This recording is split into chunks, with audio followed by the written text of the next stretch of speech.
Tengok ni guys, ini Photon Tunland yang akan dilancarkan di Malaysia. Ini pickup truck yang jauh lebih besar daripada model-model lain dan dia lagi murah pun. So let's check it out. Kita akan dapat dua variant di sini, Tunland V7 dengan muka ala Ford F-150. Dan ini Tunland V9 dengan muka Ram. Saiz pun lagi dekat kepada US punya full size trucks. So kalau kita punya Ford Ranger, Toyota Hilux semua biasanya around 5.3, 5.4 meters.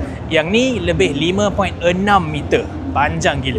Harga dia pun cukup menarik. Yang V7 ni harga anggaran dia dari RM129,000 sahaja. And the V9 full spec habis pun RM149,000. And these are just the estimated pricing. Harga final masa launch nanti likely to be lebih murah. Kalau Ranger Hilux yang full spec kurang-kurang pun 160-170 dah.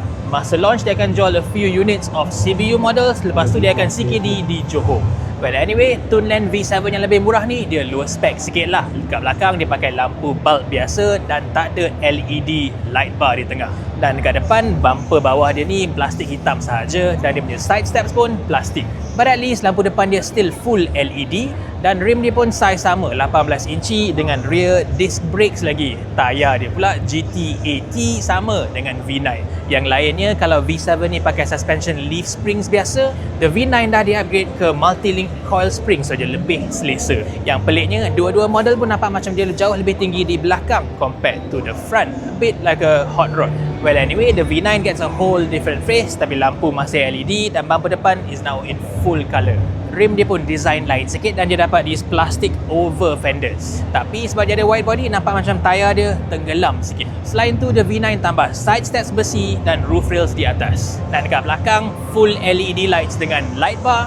Dan dia punya tailgate ada special function, boleh keluarkan tangga ni so lebih senang nak step into the rear bed. Dekat dalam dua-dua lebih kurang sama dengan skrin besar, soft touch dashboard, leather padding di tengah and powered leather seats. Versi paling murah pun dapat ambient lighting, Apple CarPlay, full physical aircon controls and electronic gear and drive mode selectors. Versi V9 yang top spec pula tambah sunroof, camera parking 360 dan driver's memory seat. Plus a full digital instrument cluster yang nampak sangat dia copy dari Mercedes-Benz. And in fact, dia punya door handles pun nampak sama dengan G-Wagon punya. Masuk ke belakang, sebab wheelbase dia jauh lebih panjang, ruang kaki memang luas. Tapi lantai dia agak tinggi dan headroom pun quite limited. Yang bagusnya dia ada rear aircon vents, power plug di bawah, cuma dia belum convert tu kita punya 3-pin plug. And even the rear door cards pun semua lembut. And one last thing, kerusi belakang ni tak adalah tegak sangat dan korang boleh naikkan the seat base ataupun baringkan the backrest. Next, engine. Dua-dua model pun dapat a 2-liter turbo diesel dengan VGT plus a 48-volt mild hybrid system. Engine Aucan ni is developed by Cummins and dekat sini dia menjanakan 163 PS dan 400 Nm torque. And then the 48-volt mild hybrid system tambah lagi 12 PS dan 50 Nm. Kalau korang tak nak diesel, tak apa, later dia akan bawa masuk versi PHEV dengan engine petrol. Transmission dia pula 8-speed automatic dari ZF dan dua-dua model pun 4-wheel drive.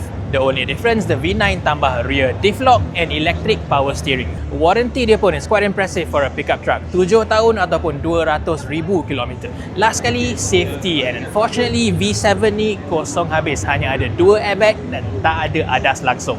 Nak safety lengkap, mesti ambil the V9. Yang ni baru ada 6 airbag di dalam and full complete ADAS. So ini dia guys, Photon Tunland di Malaysia. Korang rasa harga ni berbaloi ke tak banding dengan pickup truck lain? Dan korang lebih suka muka mana satu? V7 nampak macam Ford ke? V9 nampak macam Ram? Tulis kat bawah. Ciao.